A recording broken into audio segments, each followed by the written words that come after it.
Hello, and welcome to Live United, where we have an opportunity to hear stories and share a little bit about how people are coming together to reach out a helping hand and make a difference. Today, I'm fortunate to have with me Deborah Vaughn from the Monadnock Early Learning Center. Welcome, Deborah. Thank you, Kathy. Thank you for being with us. And so tell me a little bit more about the Monadnock Early Learning Center. You're located on the other side of the mountain that we so famously love here in the Monadnock region. We're located in Peterborough, New Hampshire, and we've been in that area for, a little over 43 years now. So we've got a long-standing tradition of being a child care center that provides early learning for the residents of the Monadnock area, as far away as even Hillsborough if people are commuting to work. So we're well known in the region and have been around for several years. You have an interesting history about how you got started some 30 years ago. Can you tell a little bit more about that? We had people in the community that were looking for a way to help provide early learning and child care to people in that area, and a group of concerned citizens came together. We had people that helped with the building, helped with the land, helped with setting the structure really in place, and not just the building, but also dedicated to helping us financially be supportive in that area. And we were really supported a lot by some of the people in the area that had a real interest in child care, even back as early as the 70s, and that's continued since then. Monadnock United Way has been a part of our organization for several years now, and so we continue to grow and we continue to serve the area. Is there anything else you want us to know about the history of Monadnock Early Learning Center? Because you serve a particular population. Has that changed at all over time? I think originally when our center began, it did serve, a lot of the businesses were more locally owned, and I think a lot of the founding people, they were involved in those businesses.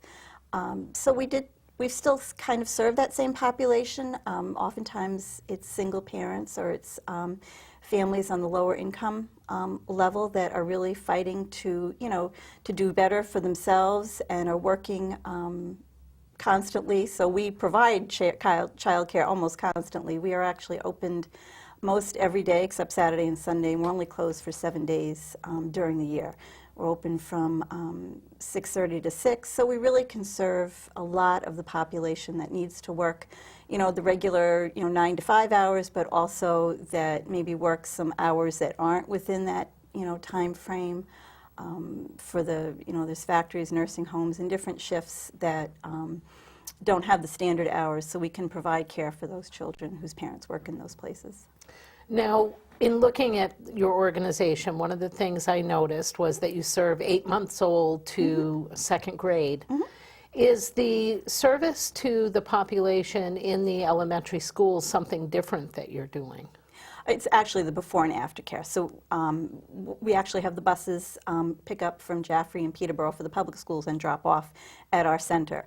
So children can come before and after school. And 8 months old up through second grade means that a lot of families can keep their children together in that time, in that age range, and really have one drop off and one pick up that they need to do during the day. So we try to make it as convenient to parents as we can. So our before and after school care also continues through the holidays season. So as of like this week, we're open even though the public schools are closed. So we're open Monday, Tuesday, and Wednesday from 6:30 to 6 to accommodate for children that need care this week before the holidays. And what about during the summers then?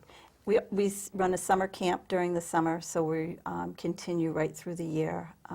In June, we kind of shift gears to more of a summer camp, more of an outdoor kind of with field trips, and we put things in place for older children that can go and do things. We go swimming, we go, as I said, to field trips. Canopy Lake is usually our big end of the year trip that we do. So we make it, so kids want to come and have a good time and enjoy their summer. So tell me a little bit about some of the enrichment programs you're doing with these different age groups. We are actually part of, we're also part of Strengthening Families.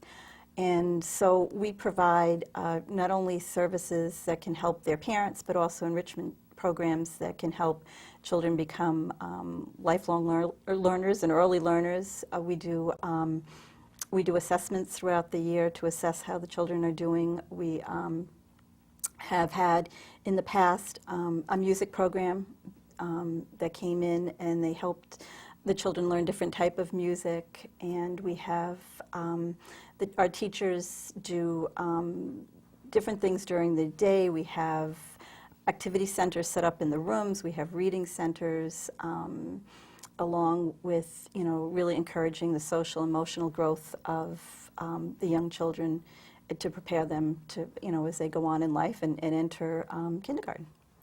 There's quite a movement in the state of New Hampshire around early childhood development, and really developing both frameworks and initiatives that really work together across the state to address this need. And I know Spark New Hampshire is an organization that's very involved in that. How are you connected with some of that work? Well, we do attend the New Hampshire First meetings. And actually, Spark is something that our board is interested in too. They have a PowerPoint that we can present to different people in the region. And actually, at our last board meeting, we talked about possibly going to the Peterborough and Jaffrey chambers at some point and presenting the PowerPoint, the bedrock PowerPoint that they have, to really focus in on how important early childhood is, right from birth, really, until you're out of, you're a lifelong learner, really. So, we can help children, till the end of second grade, and help them find resources after that they can attend to continue that. What are some of the things that you think specifically need to be focused on to really help our young people develop and have successful lives? I think it takes dedicated people in the early childhood field. And that can encompass a number of resources and a number of people to help children really grow socially and emotionally in a positive way. Early childhood isn't really just about the pre-academic stuff. It's really the social and emotional part that you really have to. That to me is the bedrock. You have to have a strong foundation in that. And a lot of these children, if you're coming to somewhere and you're in the care of someone for 8+ hours a day, I mean, that being able to provide that strong social emotional piece is really important. And then we can start working on, the academic pieces and the cognitive pieces that go along with that. But that's very important. So you mentioned having dedicated staff, and I know one of the things they've talked about quite a bit in the state is having well-credentialed people in the early childhood field. And I think people oftentimes think of early childhood in the past as more of a babysitting kind of service, and it really does go well beyond that. What's the kind of qualifications that are really required to work in this field? The qualifications in the past few years have actually gone up quite a bit. You're required to take college courses, oftentimes have an associate degree. There's quite a bit involved, and I think that's the difference. When people think of early childhood and they think of young children, I mean, there's a wide range of places and structures available in place. I mean, we are a child care preschool center, but there are other centers. There's private centers, there's public preschools, there's all different kind of places that children can go, but truly we all should have the same I believe we should have the same qualifications. But then again, there is a discrepancy in the funding for those, and I think that is something that in years to come will be looked at differently, especially in the state. You mentioned that you're involved with the Strengthening Families program, a well-researched program, one that we know works across the country. Are there other kinds of initiatives that you're using within your environment that are really making a difference? We're also part of the Licensing Plus program, so our teachers truly do have to be highly qualified to be able to work in our center, or they need to be on a plan to progress them to that point. So we really try to stay in the latest educational modes that are going on right now to be able to bring that to our families, because it's a whole well-rounded piece. It's not only teaching the children, but it's helping families find the resources. And sometimes, those resources can be around the corner from us, but sometimes they can be at another region of the state. And being able to help those families work through those pieces and find those pieces is important. So who are some of the partners that you collaborate with? In our region, we're involved with some of our partners. The River Center is one. That's another center in our area that actually provides some of those workshops and services that adults need. We have public school resources come in for speech and language and physical therapy and different services that are needed. We have connected ties with the hospital in our area too for resources there. So we have many resources throughout the region, and we are working on more. We're working on setting up, different resources so we can help parents find things they need and help the children. You mentioned that you serve a lot of low-income families. Do you serve a broad range of families? Are there any specifics, profiles attached to who you serve? We do. Overall, we serve a broad spectrum of families, but a lot are a lower income families that we serve, and a lot of times we have families that, and it can be mother or father as a single parent. But we also the state provides scholarships for families to help them. We also base our fee on a sliding fee scale, and we do have some full pay families. So we can really run the gamut to help all those families be able to afford our services. That's fabulous. What other kind of impact do you feel like you're really having, both on the family and on the young people, and even on your workers? We're very fortunate. We are for our area, we're a large center. We're able to have 87 children at our center at one time. So that's quite a few children that we can educate, we can have in our care, and we can really help build a good foundation for them to go off into the world, into the broader community. I think we have a very fortunate teaching staff. We have teachers. Some of our teachers have been there over 10 years, so we really have a strong piece of staff that are with us, and staff development can continue, and they have a history of the past that's been with us, and they know where we're going in the future and what we want to do. So we are very fortunate, and one of the things that we have been able to do actually through United Way's help was to reinstate our infant program from 8 months old. We had to close that program a little over a year ago now, but through United Way we were able to open that up again. So we were able to take infants 8 months old and up now again. So as I said before, it's really helpful for families to keep, especially their younger children, together.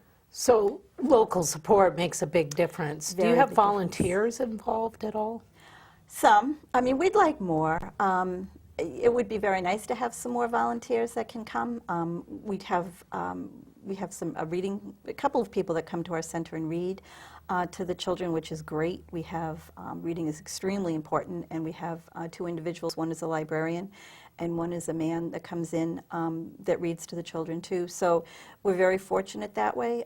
But we would love to have more volunteers come in and be able to offer, things to, really help our children with their enrichment. Now, I know the state is involved in developing some quality frameworks. Can you talk about that at all? They have developed the standards, and I know they are coming out. We have been working with the state, going with state meetings on them and finding out more about them. We have been involved with the assessment, I guess, that has been done in the past. Ages and Stages is the name of it, and we've used that. We do use that at our center, and we have for the past several years. So I'm sure as the standards come out, we'll be looking at them and really developing ways to use them within our center. What do you see the need looking like as we move into the future for early childhood? I see the need being great. Truly, we are full. Our center is at full capacity, and We have been for a long time. I think it's important that it stays a quality center. I think it's important that we continue to grow in that way and be able to help these families grow.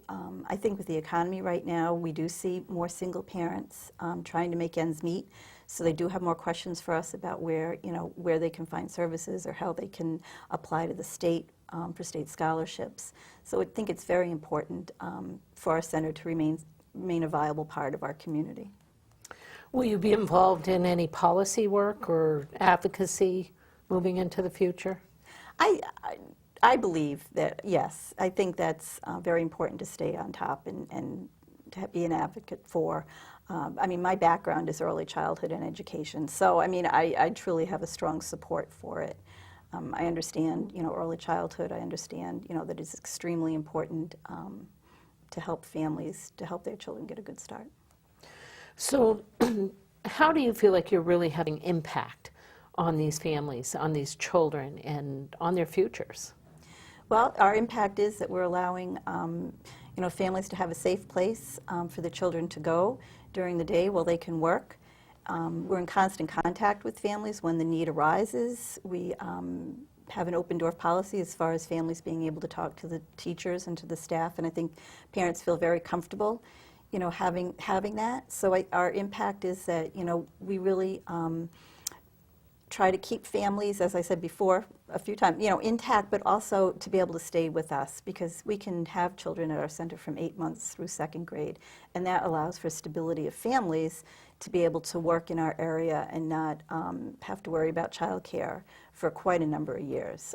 So they can, either, stay at their same job or go back to school or take another job, that maybe will help them a little more financially. So we let them have time that they can really grow in the adult development and grow in their careers. You mentioned single parents. I'm wondering whether any of them are teen parents that you might be serving. We do have some. It all runs the gamut. I would say a lot of the parents are probably in their 20s or early 30s that are single. I don't think we have any that I would say were like 18, 19, right at the current time, but we certainly, it is something that we've had. So when you do have folks that are teen parents, does that allow them to stay in school and complete their educations? It can, yes, yeah.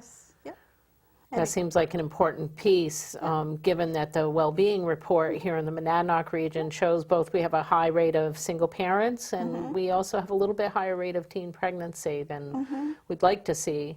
So having services like yours is important, especially when we think about nurturing our young children. When you talk about the future and where you think you're headed, you talked about there will be more of a need out there. What are some of the other types of programs that you'd like to consider for the future? In the center, I'd like to see more in the way of physical programs come in. We have built, within the last year, we've opened up our playground, expanded it, and we have a natural playground. So doing more in the physical area of growth, having more opportunities to get out and explore nature and to tie in the physical as well as the nutritional piece that also goes along with social emotional. So we're looking at we're hoping to obtain a grant to be able to plant a garden possibly this coming spring out in the play yard, so the kids can have chance to explore where good nutrition comes from and to help with that piece as far as their growth, as far as healthy food and good nutrition, and implement that into part of the academic day. We're fortunate here in the Monadnock region to have Healthy Monadnock 2020 in the area, and I know they're not doing quite as much on the Hillsborough side as the Cheshire side, but is that something that you think you could eventually connect with on this nutritional piece and this activity end of things? It could be. I mean, we need to find more out about it. As you said, it's more on the Cheshire side than the Hillsborough side. So yeah, I mean, we love to explore. We love to find out, find opportunities that are out there to help us grow too. So. Super. Anything else that you'd like to add in terms of your programs that you're offering, how people can be involved with you? Well, we are, as I said, we're open from 6:30 to 6, Monday through Friday. We have, our center is located in Peterborough, but we service all of the Monadnock region. We sit right on the border from Peterborough and Jaffrey. So, as I said before, people commuting to work often pass right by our door, so we're very convenient. We we serve nutritious meals, so we provide breakfast, lunch, and snack to all children, even those that are coming back before and after school, so parents don't have to feel that they have to rush and do another piece. We are involved with the federal food program for that, so we can help families, enjoy their children and have the opportunity to have us care for them while they're at work. Are there any special programs you're doing in the after-school or before-school program for the older children? A specific program, we don't, we have a time when they come back from, well, before school, they can have breakfast before they go to school, and then really it's right on the bus, because, I mean, that's a short amount of time, oftentimes, when some parents drop off to the time they catch the bus. So that's a short piece. And when they come back, as I said, we have a summer camp that we run. During the school day, they have a snack as soon as they get to the center, and then they go out and they have playtime, which of course is getting shorter now that the sun is going down a lot sooner. So then they come back in and then they have activities. It can be arts and crafts, it can be a reading time, it can be just different things that they do and have an interest in, and the teacher's able to provide the materials for them to do. Is most of your funding local, or I know the United Way supports you, and it sounds like you were founded on local energy. Do you have federal funding, state funding? Are there other resources that are brought in? As I said, Monadnock United Way is a big piece. Our fees are based on sliding fee scale, so we do get tuition from parents. We also have some grants and scholarships and different funding pieces that we do receive during the year to help us with our funding. We have letter writing campaigns that go out a couple of times during the year to local businesses or to local citizens that have donated in the past, asking if they'd like to keep, to support us and continue on that tradition. Do you have needs that go beyond the financial resources? Well, needs as far as, we would love to, our building is getting older, and those resources do need to be looked at and reassessed and rebuilt, and those are services that are outside. Really, they're needs for the children, but they're needs for all, for the community, for our center to continue on. And those are things that we will be looking at, I think, in the future, too, how to make sure that those pieces stay in place too. We redid our playground, and that's a piece that's still a work in progress, and we're looking at having, some more materials brought in and more equipment added. So it's soon time to look at the building and see, like inside, what do we, we can offer a lot to the kids, but we do need walls and windows and all those things eventually replaced. So yeah, there's a lot to look at constantly. So it sounds like materials and volunteers Yes, would be important in that yes. case. How about winter boots? And we're coming into the holiday season, and I would imagine that some of these kids may not have the resources they need around that. Yes. Do you connect with different programs that may be bringing those in, or is that something that people could really commit to the Learning Center? That would be lovely if they could commit to, if people could, but we also look at other agencies and other places, for help in the area, and we can refer people on. Actually, we're having a clothing drive actually within our own building right now, and asking parents to bring in donations of outgrown winter jackets and mittens, and we have a big box that everything's going in, and then that'll be divvied out to the appropriate sizes to the families that need them. So, we try to look outside of ourselves and we try to look within to provide the best for all the kids. And that's a really great opportunity to partner with different groups out there. I know we just had one of the corporate partners of the United Way ran a coat drive and brought in over 70 coats, and ranging from early age, probably 8 months old, to adult coats, and it was just fabulous to see those come in. So it sounds like, could people drop those off if they had them, or boots or things like that? They sure could. They could certainly drop it off. Our center is located right off 202 on Community Lane in Peterborough, New Hampshire. So yes, they're more than welcome to drop that, materials off for the winter, because children are always needing extra gloves or dry boots or different things that are needed throughout the winter. Yeah. And I would imagine they need those mittens and snow pants in particular if they're outside quite a bit with you, yes. having some fun. So is there any other message you want to leave people with about early childhood and future directions? I know people are talking a lot about early childhood right now and the importance, but it's always been important. It's something that has obviously always been around. We were little kids ourselves. It's something that I think is research, and we learn more about the importance of and the foundation of, and as you had said, Spark New Hampshire talked about, the bedrock of.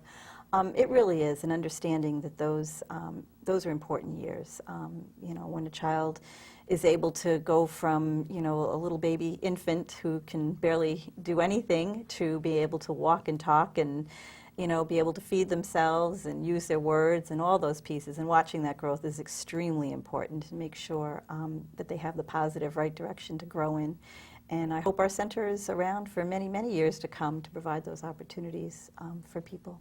Well, we know it's a huge determination of success later in life, whether that be in the school environment or in the workplace. But young people having that early nurturing and that early development that you're talking about in terms of cognitive, social, the whole emotional piece, and really feeling that. And sometimes, kids are, as you mentioned, in the daycare centers, maybe even more than they are in the home environment during the course of the week. So having centers like yours become more and more important, and really having good, solid programs that people can engage in is critical. So if people wanted to contact you to either enroll in the program, to volunteer, just to connect with you somehow, how would they do that? We would love that. We're located in Peterborough on 5 Community Lane, and our telephone number is 532-6021, and you're more than welcome to contact us. We can, set up a tour if you'd like to see our center, if you'd like to volunteer, if you have children that you'd like to enroll in our center, please do. We would love to hear from you. So is there an email address people can also contact, because I know, or a website that people can go on? Our email address is info @mcelc.org, and we are on Facebook. So we can be found at typing in Monadnock Community Early Learning Center on Facebook, and so we're totally accessible. Super. And people can also contact 211 in the state of New Hampshire if they're looking for childcare. You can also contact Monadnock United Way. We'll certainly connect you to the Learning Center, and they're also located on our website at muw.org. We invite you to find time to make both donations and to give as you can to the Learning Center. We appreciate that you're a partner of the United Way and the good work that's going on. The national studies are absolutely showing the critical need for early childhood development and for us linking together to make sure that we support that in ways that all of us citizens can be involved in. I want to thank you for joining the show tonight, and thank you, Deborah, for joining us and talking about Early Learning Center. And I look forward to seeing you the next show. Want to remind you that you can live united. Share your story with us by contacting us at liveunited@muw.org with your story, and we will pick one story a week to share on air. and that person will receive a Live United t-shirt. And remember to give, volunteer, and advocate. Live United. Thank you for joining us.